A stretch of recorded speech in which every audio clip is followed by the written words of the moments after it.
लड़के के साथ भाग जाए तो लव जिहाद, और अगर किसी मुस्लिम लड़की से हिंदू लड़का शादी कर ले तो जिंदाबाद कहते हैं। ये डबल स्टैंडर्ड क्या है? डबल स्टैंडर्ड नहीं है। हिंदू लड़के के साथ कोई मुस्लिम लड़की जाती है तो अपनी सामाजिक सुरक्षा के नाते जाती है, इस बात को लेकर के जाती है कि वह हिंदू लड़का उस लड़की को लेके जा रहा है तो एक शादी के अपने व्रत को निभाएगा, उसकी सामाजिक सुरक्षा की गारंटी देता है। क्या इस्लाम इस बात की गारंटी देता है? नहीं।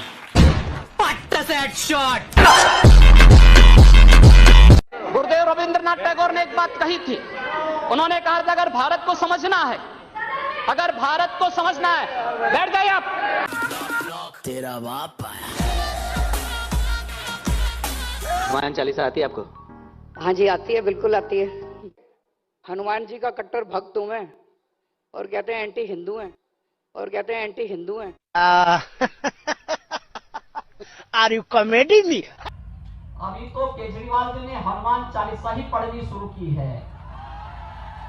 भाइयों बहनों, आप देखना आगे आगे होता क्या है।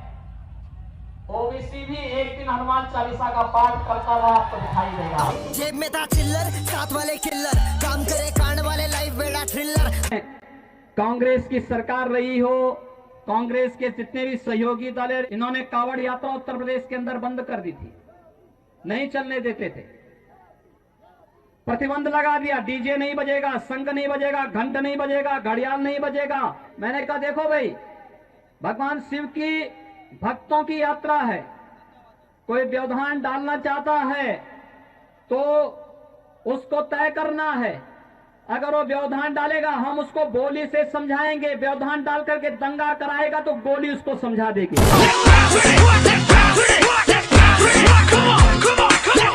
आप सब जानते हैं कि 15 दिसंबर को जामिया मिलिया में और उसके उपरांत एएमयू में क्या करने का प्रयास हुआ था। प्रयास अभी भी हो रहे हैं। प्रयास होंगे, प्रयास अभी भी हो रहे हैं। आज से नहीं, ये आजादी के बाद से लगातार इस प्रकार की हरकतें चल रही हैं, लेकिन ये उनकी अंतिम हरकतें हैं। ये मान के चलिए कि जब कोई दीप बहुत तेजी से फड़फड़ाता है तो ये मान के चलिए कि उसका बुझने का समय आता है।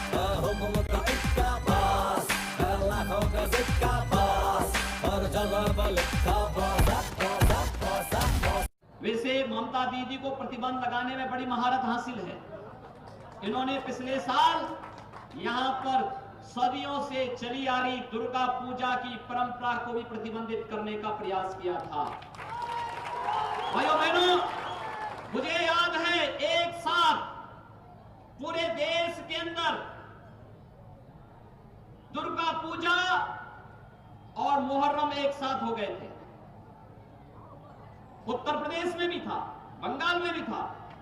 उत्तर प्रदेश में हमारे अधिकारी आए, उन्होंने कहा कैसे आयोजन हो पाएंगे, क्या पूजा के समय कर रहे? मैंने कहा पूजा का समय के आगे पीछे नहीं होगा, जब पूजा होनी है माँ की तभी पूजा होगी। बेटा मेरे जैसे बहुत कम जो भी सुने बोले औसम मौसम। किस समाजवाद की बात मुलायम सिंह जी कर रहे हैं, किस संविधान की बात कर रहे हैं? ये समाजवाद है। स्वयं राष्ट्रीय अध्यक्ष हैं, इनके 2 भाई महासचिव हैं, इनका पुत्र प्रदेश अध्यक्ष है।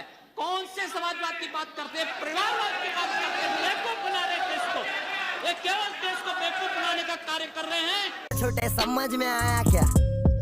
समझ में आया। कोई मानव होगा तो उस मानव को आप ये मान सकते हैं कि आपने एक थप्पड़ मारा, आप दूसरा थप्पड़ भी सहन कर सकते हैं। लेकिन अगर सामने दानव है तो अगर मारना एक हाथ से मारता है, दूसरा हाथ से उसका जवाब भी दीजिए। मैं एक सन्यासी हूँ, अगर हमें शास्त्र का प्रशिक्षण दिया गया तो शास्त्र के साथ साथ शस्त्र का भी।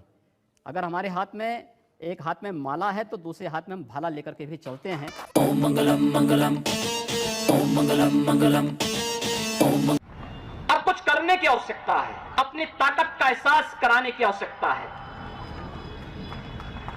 कौन मौलाना हैदराबाद से बोलता है, कौन कहां से बोलता है, इसलिए बहुत चिंता मत करिए, क्योंकि बकरे की अम्मा कब तक खैर मनाएगी आप देखते रहिए बस। बहराइच में महाराज सुहेलदेव पासी के सामने लोग लड़ने के लिए आए थे, मात्र 2 लोग बचे थे, सब के सब मार डाले गए थे। और 1971 में 95,000 पाकिस्तानी कायरों को किस तरीके से मुर्गा बना करके नाक रगड़ने के लिए मजबूर कर दिया गया था भारत के बहादुर जवानों के द्वारा।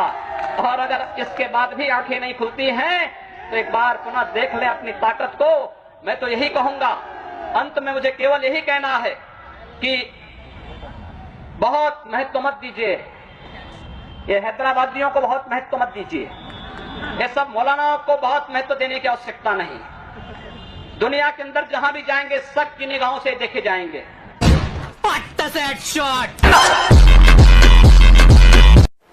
और आप भी सुनेंगे तो आपको भी आश्चर्य होगा। सत्ता तो विरासत में मिल सकती है लेकिन बुद्धि विरासत में नहीं मिलती है। सत्ता तो विरासत में मिल सकती है लेकिन बुद्धि विरासत में नहीं मिलती। सीट बताइए जहां से आप चुनाव जीत सकते हैं, गोरखपुर से निकलकर। कहीं भी, उत्तर प्रदेश, पूरे देश के अंदर कहीं भी आप कहें तो हैदराबाद से चुनाव लड़के जीत सकता हूं। तय कर रखा है कि अगर वो एक हिंदू बालिका को ले जाएंगे तो कम से कम 100 मुस्लिम बालिकाओं को हिंदू अगर एक हिंदू को मारेंगे तो 100 को हम भी आप जनता से कहलवा रहे हैं वो एक हिंदू को मारेंगे तो 100 को हम भी। लेकिन मैं नहीं कह रहा हूं ना। हम दोनों आगे बॉस बॉस